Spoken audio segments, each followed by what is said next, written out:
तो दोस्तों, मैं पिछले 9 महीनों से दिन रात मेहनत करके आपके लिए हॉरर वीडियो ला रहा हूं।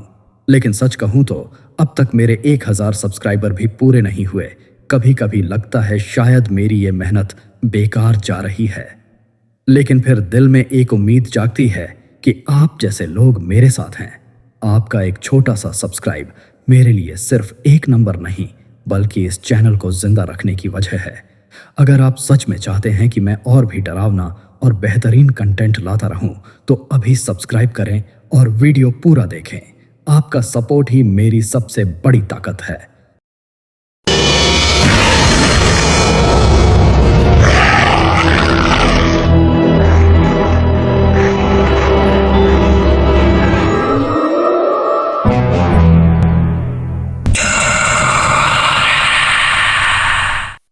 कभी आपने सोचा है कि लाश से ज्यादा डरावनी चीज क्या हो सकती है? लोग कहते हैं कि मरा हुआ इंसान कुछ नहीं बिगाड़ सकता, लेकिन अगर उसकी रखवाली करने वाला कभी मर ही ना पाया हो तो। और गांव कस्बों में लोग आज भी एक बात कहते हैं, लाश से मत डर, लाश की रखवाली करने वाले से डर। क्योंकि रघुनाथ चौकीदार अभी भी अपने दोस्तों के बीच उस शवगृह हॉल में लालटेन लेकर घूमता है। लखनऊ के पुराने सरकारी अस्पताल के पीछे एक शवगृह हॉल है। बाहर से देखने पर यह एक साधारण सा पुराना हॉल लगता है, लेकिन जो भी वहां रात गुजार चुका है उसने एक ही बात कही, वहां सिर्फ लाशें नहीं रखी होती। ये बात है 40 साल पहले की। उसी अस्पताल में रघुनाथ नाम का एक चौकीदार काम करता था। उसका काम था रात भर शवगृह हॉल की देखभाल करना, ताकि वहां रखे शवों के साथ कोई छेड़छाड़ ना हो। शुरू में तो वह एक आम चौकीदार की तरह काम करता रहा, लेकिन धीरे धीरे लोगों ने उसकी अजीब आदतें नोटिस करनी शुरू कर दी। कहते हैं कि वह लाशों से बातें करता था, कभी हंसता कभी गुस्सा करता, जैसे वे लोग सच में जिंदा हों। रात के सन्नाटे में उसकी धीमी आवाज पूरे हॉल में गूंजती थी। लोगों ने उसे समझाया कि वह यह सब छोड़ दे, लेकिन रघुनाथ कहता था, ये लोग मेरे दोस्त हैं, ये मेरी बातें सुनते हैं, ये मुझे कभी अकेला नहीं छोड़ते। उसकी आंखों में एक अजीब चमक आ गई थी। एक रात अचानक अस्पताल में आग लग गई। सबसे ज्यादा आग शवगृह हॉल में लगी। जब तक लोग भागकर वहां पहुंचे, सब कुछ जल चुका था। सबको लगा कि रघुनाथ भी उसी आग में मर गया, लेकिन अजीब बात यह थी कि उसका कोई शरीर कभी नहीं मिला, न राख, न हड्डी, न कोई निशान। बस उसकी टूटी हुई लालटेन मिली और हॉल की दीवार पर खून से लिखा था, मैं इन्हें अकेला नहीं छोड़ सकता।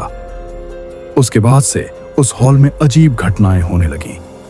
लोग कहते कि उन्होंने दरवाजे के पीछे किसी को खड़ा देखा। एक बूढ़ा आदमी हाथ में लालटेन लिए, उसका चेहरा आधा जला हुआ और आंखें काली कोयले की तरह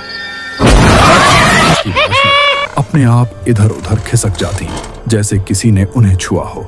अस्पताल ने सीसीटीवी कैमरे लगाए, लेकिन हर बार आधी रात के बाद रिकॉर्डिंग में वही चीज कैद होती, लालटेन की हल्की रोशनी जो धीरे धीरे हॉल के कोनों में घूमती दिखती। जब लोग दौड़कर वहां पहुंचते तो रोशनी गायब हो जाती। आज भी रात की शिफ्ट वाले डॉक्टर और नर्स उस हॉल के पास नहीं जाते। वहां जाने के लिए हमेशा 2 या 3 लोग साथ जाते हैं, और अगर कोई नया आदमी वहां नौकरी पर रखा जाता है तो पुराने स्टाफ उसे पहले ही चेतावनी दे देते हैं, लाश से मत डर, लाश की रखवाली करने वाले से डर। लोग कहते हैं कि रघुनाथ अभी भी वहीं है। वह अपनी लालटेन लेकर अपने दोस्तों के बीच घूमता है। कभी किसी के कान में धीरे से नाम लेता है, कभी कोई साया दरवाजे के पास खड़ा दिख जाता है।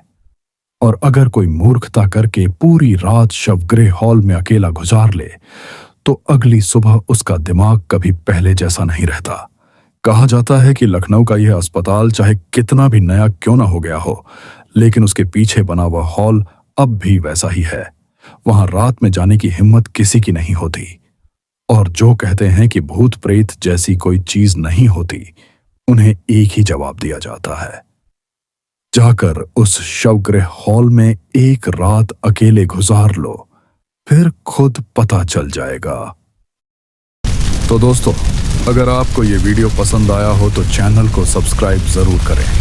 यकीन मानिए, आपका एक छोटा सा क्लिक मेरे लिए बहुत बड़ी हिम्मत है। मैं चाहता हूं कि यह सफर यहीं खत्म ना हो, बल्कि आपके साथ और भी डरावनी कहानियों तक पहुंचे।